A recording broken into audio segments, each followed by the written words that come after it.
Hello guys, welcome. Today I'll be showing you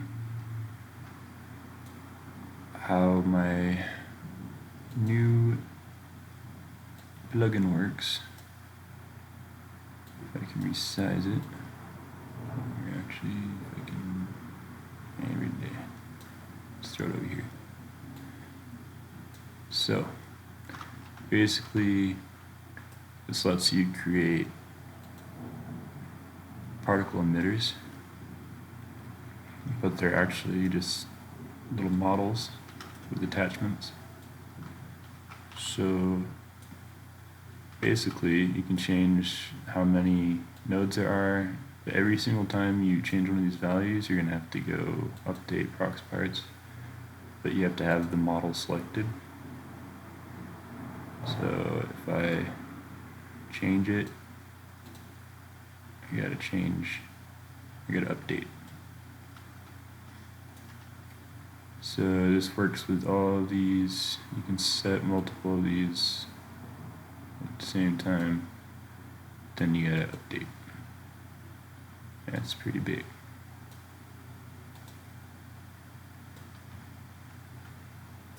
It's pretty small.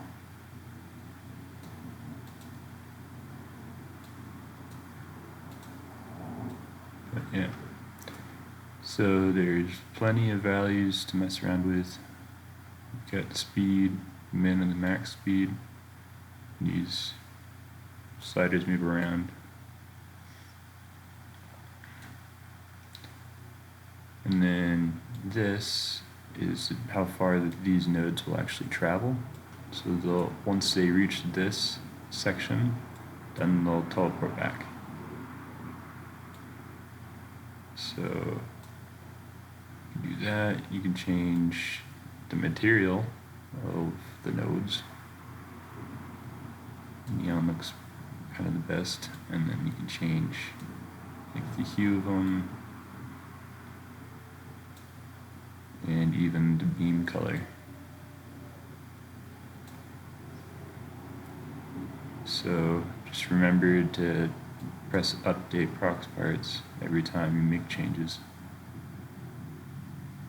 so then it knows to save it.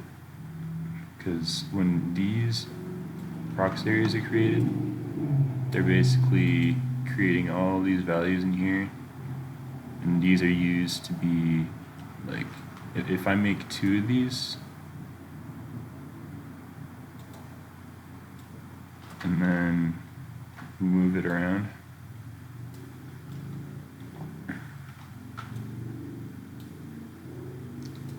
I made it so you can actually select both of them and then change the properties and update both of them. So all the ones you have selected will update, and they're using these properties they're like saving all of them into that. So even if you change this one to have like really few, this should update whenever you click on a new. Sometimes it's kind of wonky, but it's updated that time. So then you can mess with the parameters there.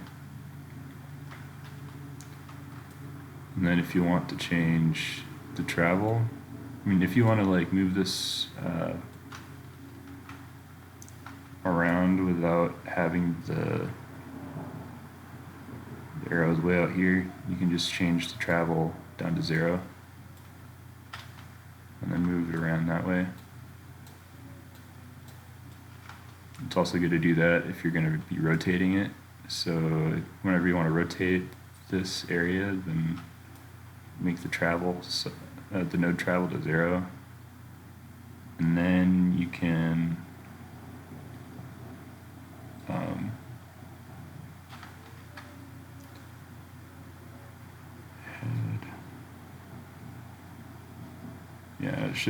you should be able to just control 4 and then rotate. So that rotated all the parts inside of it and everything. You can even change the size of this, so let's change size to something like 30. So now I'll try to move this up a little bit. And whenever you change the size, you also have to do you have to update the prox parts, so then the nodes get regenerated. But you can also change the node direction. So this is just a little GUI, so you can see where they're going to be traveling, like the direction. You can control 4 and then rotate this however you want. So now these nodes are going to be traveling this way.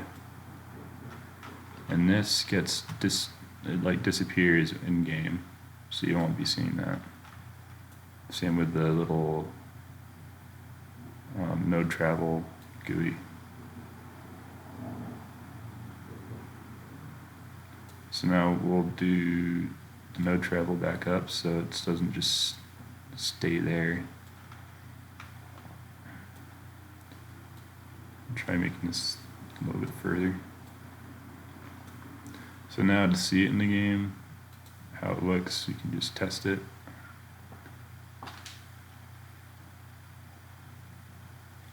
Oh, I forgot to update prox parts when I changed the distance. And can't press the button. Yeah, so I changed this. I changed the node travel, so I have to go update prox parts with this selected, not just that.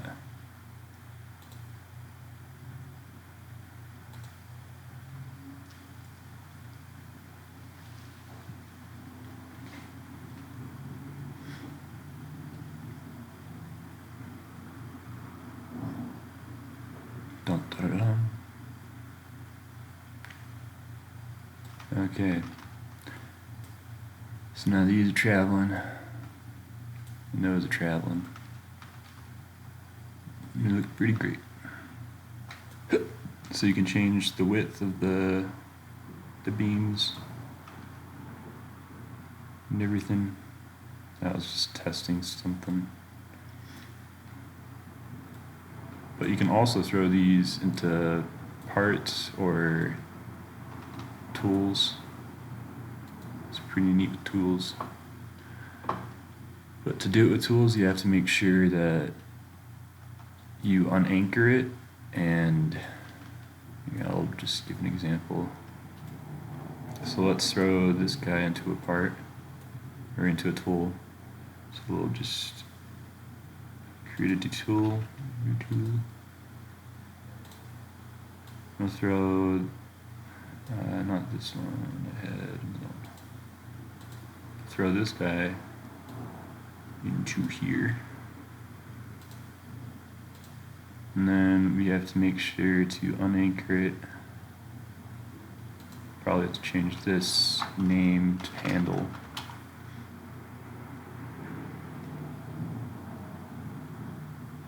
Whoops. No, what we'll do is we'll make a separate part in here. And we'll change this name to handle.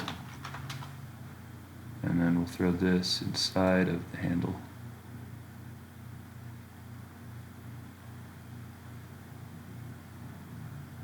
Or not inside. I'm getting all confused. Okay, we're gonna want to weld it. So we'll just go in here and throw in a weld constraint.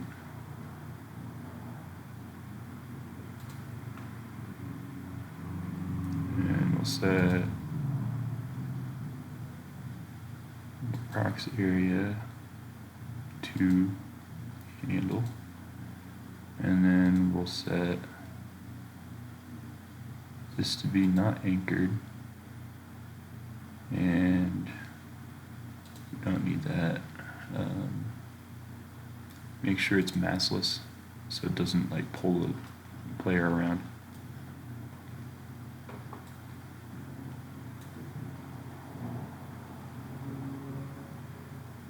I probably should move that before I set the constraint.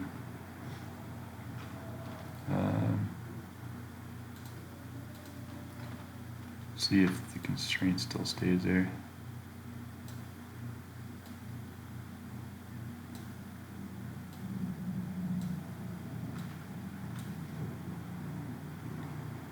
Yeah, the constraint's still there. So now let's test it, see what else I messed up.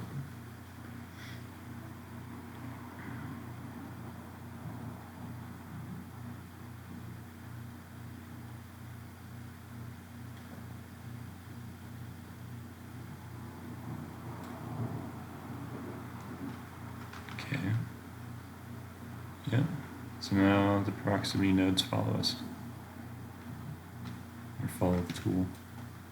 We can just drop it anywhere we want and it'll do its effect.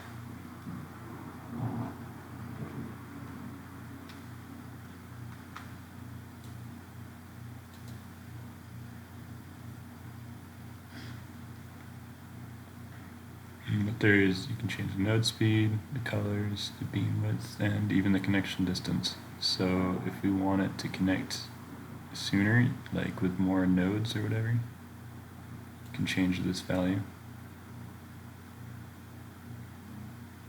Let's just up the node count. I forgot to select the prox area. Surprised I didn't change it. But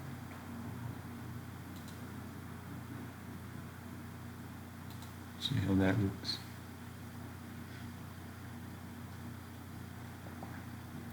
There's even a script it creates inside of the prox area that you can mess around with.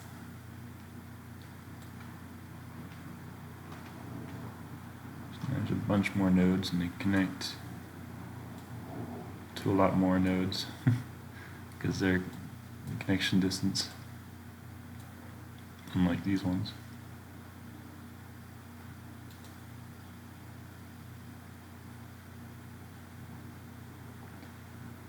So in the script it creates,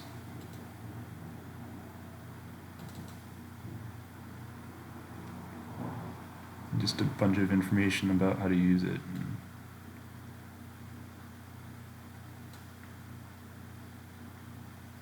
Yep. And I should be able to make this update when if I ever make a new version of this, because I have a little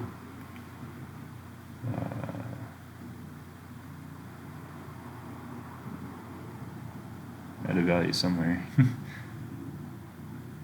that checks to see if this is the right version. That's pretty much it. Hope you enjoy and have fun with this plugin.